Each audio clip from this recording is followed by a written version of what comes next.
Hello.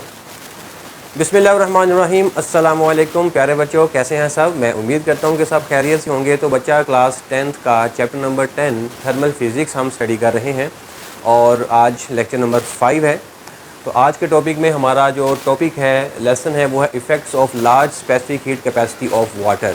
कि पानी की चूँकि स्पेसिफिक हीट कैपेसिटी बहुत ज़्यादा होती है, ये हम प्रीवियस लेक्चर में जानते हैं, बल्कि सबसे ज़्यादा जिस सब्सटेंस की स्पेसिफिक हीट कैपेसिटी है वो वाटर ही होता है। ठीक है बच्चों। तो स्पेसिफिक हीट कैपेसिटी ज़्यादा होने की वजह से पानी का हमारी रोज़मर्रा ज़िंदगी में एक बड़ा ही अहम किरदार है। इसकी बहुत ज़्यादा अहमियत है, इसका बहुत ज़्यादा इफ़ेक्ट है हमारी लाइफ पर। ठीक है, आज हमने उसी इफ़ेक्ट्स को, उसी रोल को, उसी इम्पोर्टेंस को बेसिकली बच्चों आज हमने स्टडी करना है। और आज का जो टॉपिक है ये लॉन्ग क्वेश्चन के पॉइंट ऑफ व्यू से ज़्यादा इम्पोर्टेंट है। ये बात ज़हन में रखिएगा, ये ज़्यादातर सवाल जो है वो लॉन्ग क्वेश्चन में आना है। ठीक हो गया। तो मैंने इसको बड़े ही अहसन तरीके से और पॉइंट्स की शक्ल में बच्चों इसको मैंने लिखा हुआ है। तो जितना मैंने ये आर्टिकल लिखा है आपने बस इतना ही इसको भी लिखना है और हेडिंग्स के साथ आपने इस क्वेश्चन को, इस आर्टिकल को आपने बेटा तैयार करना है। ठीक है।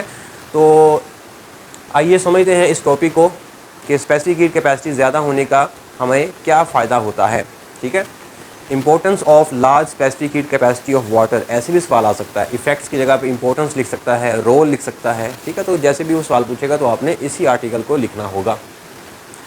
अच्छा बच्चों, पानी की स्पेसिफिक हीट कैपेसिटी ज़्यादा होने की वजह से हमारी बुक में दो बातों को जब वो हाईलाइट किया हुआ है। नंबर 1 पे क्लाइमेट रेगुलेशन। क्लाइमेट रेगुलेशन का मतलब आबो हवा का तवाज़ुन, कि आबो हवा के अंदर जो तवाज़ुन है वो बरकरार रहता है। एंड इन्वायरमेंटल इम्पैक्ट, और माहौल के ऊपर भी इसका एक बड़ा अच्छा असर होता है। क्लियर। तो ये पहला हमने जब वो सब आर्टिकल इसमें डिस्कस करना है। और दूसरा जो आर्टिकल है इसी का दूसरा पार्ट वो है ऑटोमोबाइल कूलिंग सिस्टम, के गाड़ियों का जो इंजन का जो कूलिंग सिस्टम होता है उसमें भी हम पानी को ही इस्तेमाल करते हैं। ठीक है। इसकी स्पेसिफिक हीट कैपेसिटी ज़्यादा होने की वजह से हम इसको कूलिंग सिस्टम के अंदर भी इसको इस्तेमाल करते हैं।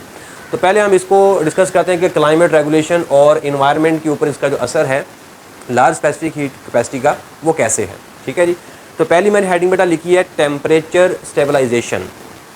Temperature stabilization. अब नाम से, इसकी हेडिंग से आपको अंदाज़ा हो चुका होगा कि टेम्परेचर को स्टेबल करने में पानी की स्पेसिफिक हीट कैपेसिटी का एक बहुत ही अहम किरदार है। कैसे? Large bodies of water like oceans and lakes absorb heat during the day.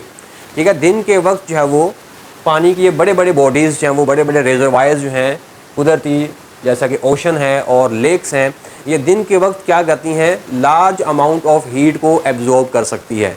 क्यों? क्योंकि पानी की जो स्पेसिफिक हीट कैपेसिटी वो बहुत ज़्यादा होती है। और बहुत ज़्यादा होने का मतलब ये है कि हम उस ऑब्जेक्ट को, यानी कि पानी को, बहुत ज़्यादा हीट प्रोवाइड कर सकते हैं, तब जाके इसके टेम्परेचर में मामूली सा चेंज आता है। ये है लार्ज स्पेसिफिक हीट कैपेसिटी होने का मतलब। ठीक है। कि लार्ज स्पेसिफिक हीट कैपेसिटी का मतलब क्या था, प्रीवियस लेक्चर में हमने ये पढ़ा था कि किसी भी ऑब्जेक्ट को हम जो हीट देते हैं जिससे उसका टेम्परेचर राइज होता है, तो वो जो हीट होती है उसी को हम क्या कहते हैं, स्पेसिफिक हीट कैपेसिटी कहते हैं। क्लियर। तो पानी की चूँकि ज़्यादा स्पेसिफिक हीट कैपेसिटी है, इसका मतलब ये ज़्यादा एनर्जी को एब्जॉर्ब करने की एबिलिटी रखता है, तब जाके इसके टेम्परेचर में मामूली सा चेंज आता है।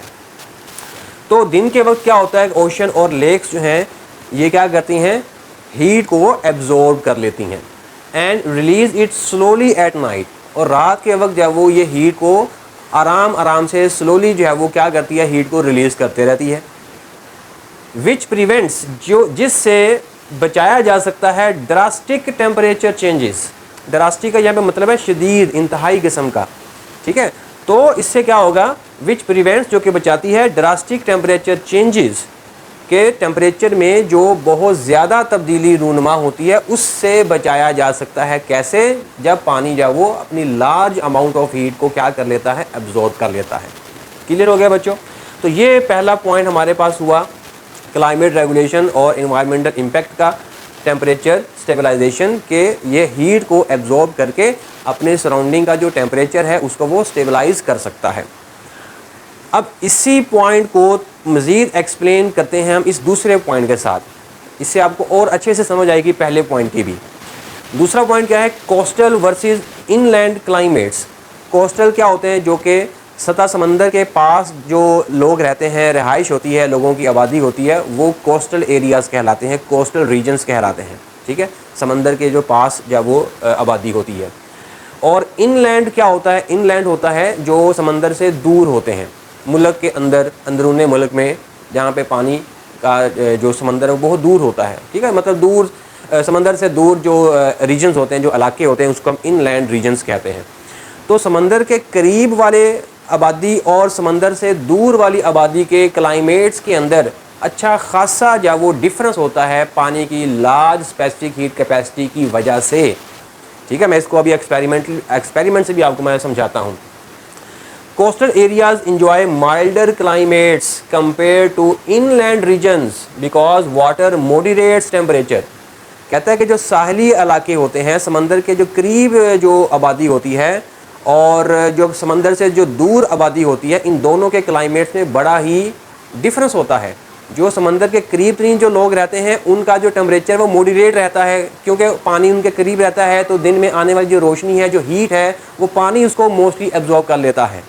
जबकि जो दूर दराज के जो इलाके हैं, ठीक है, इनलैंड जो रीजन्स होते हैं, वहाँ पर धूप की जो तपश है वो पड़ती है और उनका जो टेम्परेचर वो मॉडरेट नहीं हो पाता है, क्योंकि उनके पास कोई ओशंस या लेक्स या कोई पानी का बड़ा कोई रिजर्वायर नहीं है।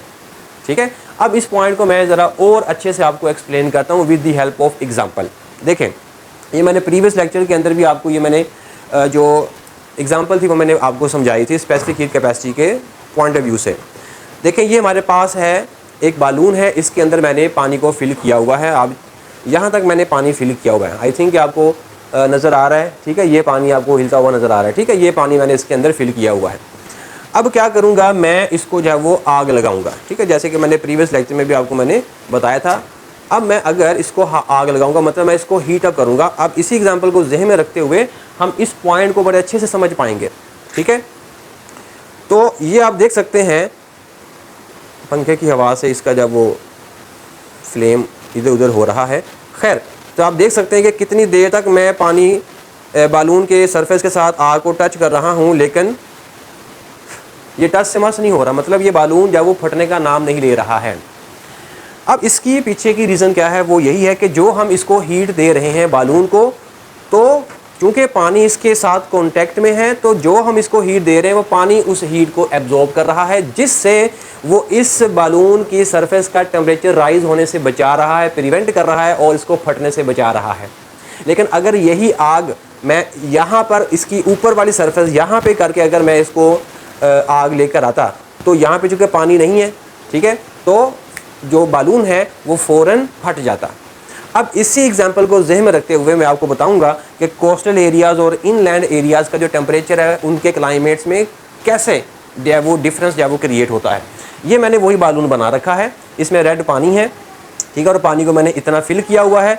अब बालून का बच्चों वो वाला हिस्सा जो पानी की सरफेस के साथ कॉन्टैक्ट में है, उस रीजन को, बालून के उस रीजन को मैं बोलूँगा कोस्टल रीजन, कोस्टल एरिया। ठीक है, और वो वाला हिस्सा जो पानी की सरफेस से बच्चों दूर है, ये वाला हिस्सा हो गया और ये वाला हिस्सा हो गया, ये पानी की सरफेस से दूर है, तो इसको मैं बोलूँगा इनलैंड रीजन। ठीक हो गया बच्चों। अब मैंने क्या किया, इसको मैंने आग लगाई। जब मैंने इसको आग लगाई तो बालून यहाँ से नहीं फटेगा, चूँकि जो ही मैं इसको यहाँ पर आग लगाता हूँ तो जो पानी है उसकी स्पेसिफिक हीट कैपेसिटी चूँकि ज़्यादा है, और वो साथ ही उस हीट को क्या कर लेगा, एब्जॉर्ब कर लेगा, और इस कोस्टल एरिया को, मतलब बालून के इस सरफेस को हीट होने से बचाएगा, टेम्परेचर राइज होने से क्या करेगा, बचाएगा, जिससे इस कोस्टल एरिया का जो क्लाइमेट है, जो टेम्परेचर है, वो क्या हो जाएगा, मॉडरेट हो जाएगा, कम रहेगा। जबकि ये वाला हिस्सा, ये वाले इलाके जो कि पानी की सरफेस से दूर हैं, सतह समंदर से दूर हैं, जब उनको धूप पड़ेगी क्या होगा, यहाँ का जो टेम्परेचर है वो क्या हो जाएगा, इंक्रीज़ हो जाएगा। ठीक है, तो जो समंदर के करीब तरीन जो इलाके होते हैं वहाँ का टेम्परेचर ज़रा मॉडरेट रहता है, और जो सतह समंदर के जो दूर इलाके होते हैं उनका जो टेम्परेचर है वो ऑटोमेटिकली क्या हो जाता है, इंक्रीज़ हो जाता है। तो इन दोनों इलाकों के क्लाइमेट्स में बड़ा फ़र्क होता है। इसी वजह से जितने भी सेलिब्रिटीज़ रहते हैं, जितने भी अदाकार होते हैं, एक्टर्स, बड़े बड़े एक्टर्स होते हैं, वो क्या करते हैं, तो वो बीच के करीब घर लेते हैं। ठीक है, बीच के समंदर के करीब वो अपनी रहाइश रखते हैं। इसी वजह से हालांकि उनको फिज़िक्स तो नहीं आती है, बट वो पीछे की बैकग्राउंड जानते हैं कि समंदर के करीब रहेंगे तो गर्मियों के दिनों के अंदर भी जो टेम्परेचर है वो इतना ज़्यादा हाई नहीं होगा एज़ कम्पेयर टू इनलैंड इलाके, inland regions. So I hope आपको ये पॉइंट बड़े अच्छे से समझ आ चुका है। ठीक है, इससे आसान मैं नहीं समझा सकता, ये मैंने पूरी एनर्जी इस पर जब वेस्ट कर दी अपनी लगा दी है आपको इस पॉइंट को समझाने के लिए। ठीक हो गया कि कैसे कोस्टल जो एरियाज़ होते हैं वहाँ का जो टेम्परेचर है वो कैसे मॉडरेट रहता है, और सतह समंदर से जो दूर इलाके होते हैं वहाँ का जो टेम्परेचर है वो क्यों जब इतना ज़्यादा राइज रहता है, ज़्यादा रहता है। ठीक हो गया प्यारे बच्चों। तो ये कोस्टल और इनलैंड क्लाइमेट्स का कंपैरिजन मैंने आपको बच्चों एक्सपेरिमेंटली जब वो मैंने आपको करके बताया। अगला पॉइंट है इसी का पहले का ही, ठीक है, क्लाइमेट रेगुलेशन और इन्वायरमेंटल इम्पैक्ट का तीसरा जो सब हेडिंग है वो है कंपैरिजन विद सॉइल। यानी कि जो पानी है उसको अगर हम एक सॉइल के साथ जब वो कंपेयर करें, सॉइल मतलब खुश्क जो सरफेस होती है, मट्टी वगैरह हो गई, जिस सरफेस के ऊपर मट्टी वगैरह पड़ी हुई हो या वैसे ही फ्लोर हो, ठीक है, उसको हम सॉइल कह सकते हैं। ओके, तो सॉइल के साथ इसका जो कंपैरिजन है, water's specific heat capacity is significantly higher than that of dry soil. ठीक है, पानी की जो स्पेसिफिक हीट कैपेसिटी होती है वो अच्छी खासी ज़्यादा होती है ड्राई सॉइल के कंपैरिजन में, और ड्राई सॉइल की जो हीट कैपेसिटी है वो 810 जूल पर केजी पर केल्विन है, जबकि पानी की कितनी होती है, पानी की होती है 4200। तो कहाँ 810 और कहाँ 4200, कितना गैप है। तो लगभग जो पानी की जो हीट कैपेसिटी है वो ड्राई सॉइल से तकरीबन कोई 5 गुना ज़्यादा है। तो इसका मतलब ये है कि जो ड्राई सॉइल है वो 5 गुना ज़्यादा तेज़ी के साथ हीट अप हो जाएगी, और पानी जो है वो बड़े स्लोली क्या होगा, हीट अप होगा, क्योंकि उसको बहुत ज़्यादा एनर्जी चाहिए अपना टेम्परेचर बढ़ाने के लिए, और सॉइल को थोड़ी सी एनर्जी चाहिए होगी, वो जल्दी क्या हो जाएगी, अपना टेम्परेचर बढ़ा लेगी, जल्दी गर्म हो जाएगी। यही तो हमने प्रीवियस लेक्चर में सीखा था कि जिसकी स्पेसिफिक हीट कैपेसिटी बच्चों ज़्यादा होती है वो जल्दी गर्म हो जाएगा और जल्दी ठंडा हो जाएगा। ठीक है, तो पानी की स्पेसिफिक हीट कैपेसिटी ज़्यादा होती है, इसीलिए ये ज़्यादा देर तक हीट को अपने अंदर एब्जॉर्ब करने की एबिलिटी रखता है, ज़्यादा हीट को एब्जॉर्ब करने की एबिलिटी रखता है, जिससे सराउंडिंग का जो रीजन है उसका जो टेम्परेचर है वो मॉडरेट रहता है। आई होप कि आपको ये पॉइंट अब आपको अच्छे से क्लियर हो चुका होगा। Okay, under the same amount of heat soil heats up 5 times faster than the same mass of water. वही बात उसने बता दी कि अगर हम पानी और सॉइल दोनों का मैस अगर हम सेम लेते हैं और दोनों को हम same amount of heat provide करते हैं, तो जो सॉइल होएगी वो क्या करेगी, वो 5 गुना जल्दी गर्म हो जाएगी, क्योंकि उसकी स्पेसिफिक हीट कैपेसिटी बहुत लो है और पानी की स्पेसिफिक हीट कैपेसिटी बहुत ज़्यादा है। क्लियर। कंसिक्वेंटली नतीजतन land temperature rise and fall much more rapidly. ठीक है, तो रिजल्ट के तौर पर हमें क्या देखने को मिलेगा कि जो लैंड है, जो ज़मीन होती है, वो बहुत जल्दी गर्म हो जाती है और बहुत जल्दी ठंडी भी हो जाती है दैन सी टेम्परेचर। ठीक हो गया, पानी के टेम्परेचर के कंपैरिजन में जो लैंड का जो टेम्परेचर होता है वो बेटा जल्दी से फॉल भी कर सकता है और जल्दी से राइज भी कर सकता है, because of low specific heat capacity of dry soil और लैंड। ठीक हो गया प्यारे बच्चों। तो यहाँ तक पहला पॉइंट हमारा क्लियर होता है क्लाइमेट रेगुलेशन और इन्वायरमेंटल इम्पैक्ट का। अब पानी की स्पेसिफिक हीट कैपेसिटी ज़्यादा होने का जो फ़ायदा है वो हम गाड़ियों के कूलिंग सिस्टम के अंदर भी करते हैं। तो गाड़ियों का जो कूलिंग सिस्टम है, अब हम इसको जो है वो अंडरस्टैंड करते हैं। अच्छा, याद रहे कि ये जो कूलिंग सिस्टम है ना बच्चों, ये अलग से भी लॉन्ग क्वेश्चन आपसे पूछा जा सकता है। Point to be noted, very important बात कि लार्ज स्पेसिफिक हीट कैपेसिटी का कूलिंग सिस्टम के अंदर जो है वो अहमियत बयान कीजिए। Right a note on cooling system on the behalf of large specific heat capacity of water. ठीक है बच्चों, तो ये जो आर्टिकल है कूलिंग सिस्टम का, ये अलग से भी आपको पूछा जा सकता है, ये याद रखिएगा। तो फिर आपको ये डायग्राम भी बनानी पड़ेगी माजरत के साथ। बच्चे अक्सर जब वो डायग्राम से जब वो घबराते हैं, भागते हैं, तो बच्चों अब क्या करें, मजबूरी है, तो आर्टिकल में डायग्राम आपको बनाना है। अगर ये लॉन्ग क्वेश्चन आ गया तो मुश्किल नहीं है, आप 2-3 बार 4 बार आप देख कर बनाएं।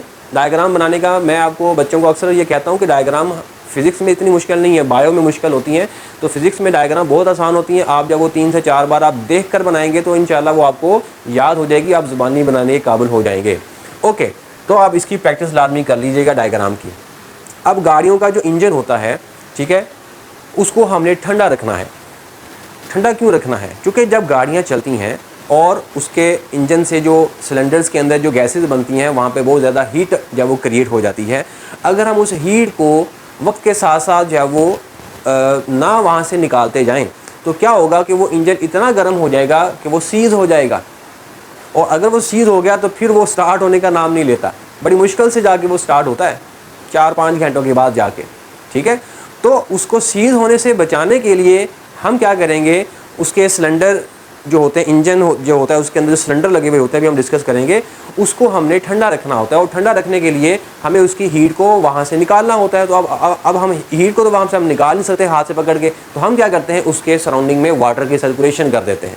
तो वाटर को हम उसके सराउंडिंग में बार बार जब वो मूव करवाते हैं ताकि जो भी हीट जब वो सिलेंडर से जब वो निकले, साथ ही साथ पानी उसको एब्जॉर्ब करता चला जाए, जिससे उसका जो टेम्परेचर है इंजन का वो कैसा रहे, कूल डाउन रहे। ये वही बात आ गई, ठीक है, कि पानी को अगर हम किसी भी सरफेस के साथ कांटेक्ट में लेकर आएंगे तो पानी उसको उसकी हीट को क्या करेगा, एब्जॉर्ब करेगा, और अपने साथ वाले जो भी उसके साथ कांटेक्ट में होगा उसको उसका जो टेम्परेचर है वो मॉडरेट रखेगा, ठीक है। यही जो कॉन्सेप्ट है वो हम अपने गाड़ियों के इंजन में उसको ठंडा रखने के लिए इस्तेमाल करते हैं। तो ये मैंने आपको समरी जब वो थोड़ी सी पहले सुना दी। Water's ability to store and transfer large amounts of heat makes it an ideal coolant for car engines, ठीक है, कि पानी की चूँकि स्पेसिफिक हीट कैपेसिटी बहुत ज़्यादा होती है, पानी जब वो चूँकि हीट को ज़्यादा स्टोर कर सकता है, और इसी प्रोसेस की वजह से, इसी एबिलिटी की वजह से पानी को हम गाड़ियों के इंजन में एज अ कूलेंट इस्तेमाल करते हैं।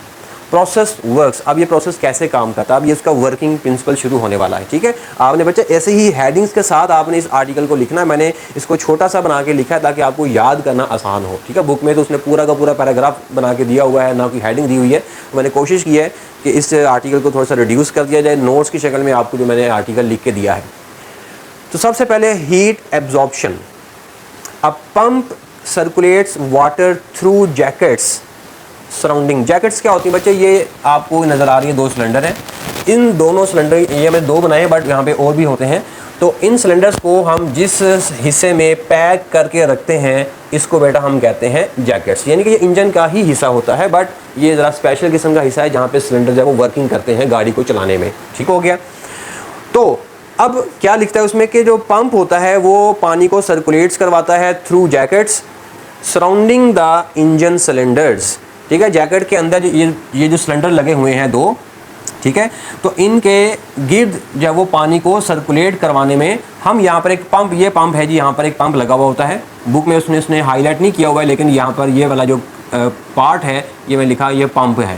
तो ये पंप क्या करता है, ये पानी को ऐसे इनके सराउंडिंग में बार बार ऐसे क्या करता रहता है, सर्कुलेट करवाता रहता है, ताकि जब ये सिलेंडर जब वो वर्किंग करते हैं तो ये हीट जनरेट करते हैं, तो इसके सराउंडिंग में चूँकि पानी सर्कुलेट कर रहा होगा तो ये साथ ही साथ क्या करते रहेंगे, उसकी जो हीट है उसको जब वो एब्जॉर्ब करते रहेंगे। क्लियर हो गया। To absorb the heat producing operation, operation से मेरा था गाड़ी का चलना, ठीक है। तो जब गाड़ी चलेगी तो उसके जो सिलेंडर्स हैं वो हीट जनरेट करेंगे, और उस हीट को साथ ही साथ हम पानी की मदद से क्या करते चले जाएंगे, एब्जॉर्ब करते चले जाएंगे, ठीक हो गया। उसके बाद थर्मोस्टेट रेगुलेशन। थर्मोस्टेट का काम क्या होता है, पानी के फ़्लो को रेगुलेट करना। थर्मोस्टेट वैसे टेम्परेचर को कंट्रोल करने वाली एक डिवाइस होती है, ठीक है, वो हम यहाँ पे लगा देते हैं। ये मैंने एक छोटा सा सर्कल बना के दिया हुआ है, इसको हम थर्मोस्टेट बोलेंगे। अब क्या होगा कि जब पानी बहुत ज़्यादा गर्म हो जाता है, अब पानी जब बहुत ज़्यादा गर्म हो जाता है तो उसकी हीट को अब हमने क्या करना है, बाहर निकालना है, ठीक है। उस पानी को हमने क्या करना है, ठंडा करना है। तो जब इस जैकेट का टेम्परेचर बहुत ज़्यादा हो जाता है तो ये फिर थर्मोस्टेट एक्टिवेट हो जाता है, और इसके एक्टिवेशन से फिर ये पानी को अलाउ करता है बाहर की तरफ। ये जो रेडिएटर बाहर लगा हुआ है, तो फिर थर्मोस्टेट जब वो पहले बंद होता है, जब इसका टेम्परेचर बढ़ता है तो ये एक्टिवेट हो जाता है ऑटोमेटिकली, जिससे पानी का जो फ्लो है वो फिर रेडिएटर की तरफ जब वो हो जाता है, ठीक हो गया। अब आगे इसका क्या काम है वो हम आगे देखेंगे। तो थर्मोस्टेट का काम इतना है कि जैकेट के अंदर जो भी पानी का जो टेम्परेचर है जब वो ज़्यादा हो जाता है, एक हद से, एक लिमिट से बढ़ जाता है, तो फिर ये अलाउ करता है पानी को कि वो रेडिएटर की तरफ मूव कर सके। The heated water flows through a thermostat which regulates it's movement based on temperature, कि टेम्परेचर के बेस पर फिर वो थर्मोस्टेट क्या करता है, पानी के मूवमेंट को रेगुलेट्स करता है, भेजता है। कहाँ भेजेगा? रेडिएटर की तरफ भेजेगा। आगे उसी की बात होने वाली है। So radiator cooling, if the water is too hot, जब पानी बहुत ज़्यादा गर्म हो जाएगा, इट एंटर्स द रेडिएटर, वो पानी रेडिएटर के अंदर दाखिल हो जाएगा। कौन दाखिल करवाएगा, कौन अलाउ करेगा? रास्ता क्या है? रास्ता है थर्मोस्टेट का।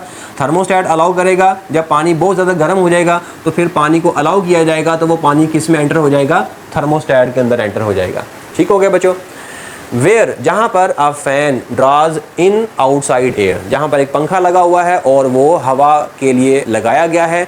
क्यों? ताकि जब पानी रेडिएटर में एंटर होगा तो पंखा जब चलेगा तो पंखे के चलने से हवा पानी के साथ कांटेक्ट में आएगी, जिससे पानी के अंदर जो हीट है वो बाहर सराउंडिंग में, एनवायरनमेंट में जब वो चलती चली जाएगी और पानी का जो टेम्परेचर है वो थोड़ा सा कम हो जाएगा और दोबारा पानी को फिर हम यूज़ कर सकेंगे और जैकेट में भेज सकेंगे। जैकेट के अंदर दोबारा फिर से पानी सर्कुलेट होगा, पानी गर्म होगा, थर्मोस्टेट उसको अलाउ करेगा, पानी दोबारा फिर से रेडिएटर के अंदर आएगा। इसका काम होगा हवा को भेजना, हवा से पानी का जो टेम्परेचर है वो कम हो जाएगा, पानी ठंडा हो जाएगा, दोबारा फिर से उस पानी को हम सिलेंडर के अंदर भेजेंगे। So where a fan draws in outside air to cool the water passing through it, ये वही बात होगी जो मैंने आपको अभी बताई है। फिर उसके बाद कंटिन्यूअस साइकिल, तो ये साइकिल जब वो मसलसल चलता रहेगा। क्यों चलता रहेगा भाई? गाड़ी को मसलसल चलना है और गाड़ी ने मसलसल हीट को जनरेट करना है और उस हीट को फिर मसलसल पानी की मदद से क्या करना पड़ेगा? हमें बाहर निकालते रहना पड़ेगा। The cooled water then returns to the engine. ठीक है जी, जो पानी यहाँ से रेडिएटर से होता हुआ ठंडा हो जाएगा। ये देखिए मैंने रेड एरो बनाए हैं। रेड एरो का मतलब है यहाँ पे पानी गर्म है और बाद में ये ब्लैक एरो की तरफ चला गया है, तो ब्लैक एरो का मतलब पानी अपना जो टेम्परेचर है वो थोड़ा सा ठंडा हो चुका है। ठीक है, तो पानी जो दोबारा जो है वो क्या करेगा?